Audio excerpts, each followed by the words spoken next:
ஆண்டவராகிய இயேசு கிறிஸ்து இன்ப உயிர்த்தெழுந்த நாமத்தினால் அன்போடு வாழ்த்தி வரவேற்கிறேன்.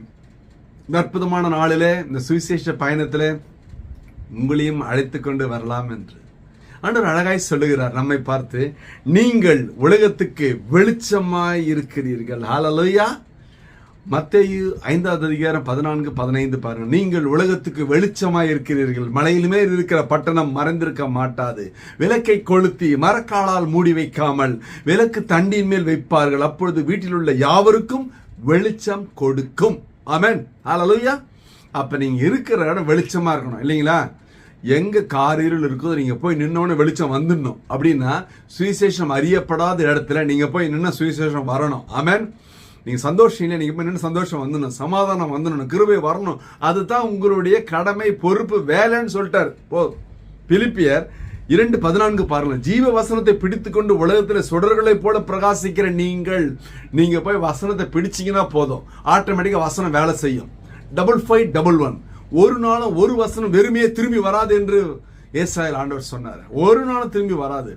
அதனால வசனத்தை பிடித்து கொண்டு, எபேசியர் 5:8 சொல்லுகிறது, இப்பொழுதோ கர்த்தருக்குள் வெளிச்சமாய் இருக்கிறீர்கள். ஆண்டவருக்குள்ள இன்னும் நம்ம அதிகமான வசனத்தை படித்து கேட்டு இன்னும் முன்னேறி அதிகமான வெளிச்சத்துக்குள்ளாய் வர வேண்டும். லூக்கா 11:35 சொல்லுகிறது, உன்னிலுள்ள வெளிச்சம் இருளாகாதபடிக்கு எச்சரிக்கையாயிரு.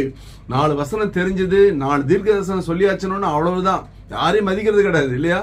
எல்லாரும் கண்ணாபுண்ணான்னு பேச வேண்டியது, தப்பு தப்பா பேச வேண்டியது, பொய்யா சொல்ல வேண்டியது, இல்லைங்களா? ஆண்டவர் சொல்றார், வேண்டாம், உன்னோட வெளிச்சம் இருளாகாதபடிக்கு எச்சரிக்கையாயிரு. போதுமா? ஏன்னா வசனம் சொல்லுது, நான் சொல்லலைங்க. யோவான் 5:35 அவன் இருந்து பிரகாசிக்க விளக்காயிருந்தான். நம்ம அதற்காக தான் அழைக்கப்பட்டிருக்கிறோம். மற்றவங்க வாழ்க்கையில எல்லாம் சொல்லுவாங்க, நீங்க வந்த விளக்கேத்தி வைங்க சார். சொல்றாங்களா? சொல்றாங்கல்ல. எத்தனை வீட்டுல போய் விளக்க ஏத்தி வச்சுக்கிறோம், விளக்க அணைக்கி வச்சுக்கிறோம்? சொல்லுங்க, நீங்க சொல்லுங்க. உங்களை நீங்க அலசி ஆராய்ந்து பாருங்க. யோவான் 8:12 சொல்லு, இயேசு ஜனங்களை நோக்கி, நான் உலகத்திற்கு ஒளியா இருக்கிறேன், என்னை பின்பற்றுகிறவன் இருளிலே நடவாமல் ஜீவ ஒளியை அடைந்திருப்பான் என்றார். ஹல்லேலூயா. எதற்கு ஆண்டவர் நம்மளை வெளிச்சமா வச்சிருக்கிறார் தெரியுங்களா? ரீசன் என்ன? ஏசாயா 60:3 சொல்லுகிறது, உன் வெளிச்சத்திற்கு ஜாதிகளும் உதிக்கிற ஒளியிடத்துக்கு ராஜாக்களும் நடந்து வருவார்கள். ஹல்லேலூயா. ஹல்லேலூயா. பெரிய பெரிய தலைவர்கள், பெரிய பெரிய அரசியல்வாதிகள், ராஜாக்கள் உன்னுடைய வெளிச்சத்தின் இடத்துக்கு நடந்து வருவார்கள். அதான் ரகசியம். எப்பவுமே தெரிஞ்சுங்களேன். நீங்க சின்ன ஆளா இருக்கலாம், ஒன்னு அறியப்படாத நபரா இருக்கலாம், விவரம் வெளியில தெரியாத நபரா இருக்கலாம், ஆனா அவர்கள் தேடி வருவார்கள். ஒரு வசனம் சொல்லட்டா? சங்கீதம் 34:5 சொல்கிறது, அவர்கள் அவரை நோக்கி பார்த்து பிரகாசம் அடைந்தார்கள், அவர்கள் முகங்கள் வெட்கப்படவில்லை. ஹல்லேலூயா. ஹல்லேலூயா. அப்படின்னா ஒரு கண்டிஷன்ல வசனம் முடியுது.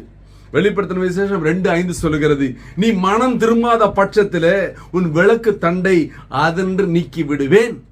மனம் திரும்பினாதான் உலகத்துக்கு வெளிச்சமா இருக்க முடியும் ஆண்டவர் சொல்லிட்டார். அப்படின்னா இன்றே இப்பொழுதே மனம் திரும்புவோமாக, உலகத்துக்கு வெளிச்சமா இருப்போமாக. ஒரு விஷயம் கண்களை மூடுவோம். ஹல்லேலூயா. ஹல்லேலூயா. ஹல்லேலூயா. அப்பா சோத்திரம் ஆண்டவரே, அற்புதமான ஆசீர்வாத திருநாளில எங்களை போய் உலகத்துக்கு வெளிச்சமா வச்சுங்களப்பா. நாங்க 4 பேருக்கு உதவி செய்யற பிள்ளைகளாய், மற்றவர்களுக்கு தீபம் வெளிச்சம் காட்டுகிற பிள்ளைகளாய், வெளிச்சத்தை நடக்க வைக்கிற பிள்ளைகளாய் எங்களை மாற்றுங்க ஆண்டவரே. குறைகள் குற்றம்லாம் மன்னிங்க ஆண்டவர். தேவைகளை சந்திங்க. இயேசு கிறிஸ்துவின் இன்ப உயிர்த்தெழுந்த நாமத்தினாலே தேவனுங்களை நடத்தும்படியாய் ஒப்பு கொடுத்து ஜெபத்து ஜெயம் எடுக்கிறோம். ஜீவனுடன் நல்ல பிதாவே. ஆமேன். ஆமேன். கர்த்தர் உங்களை ஆசீர்வதிப்பாராக. Praise the Lord.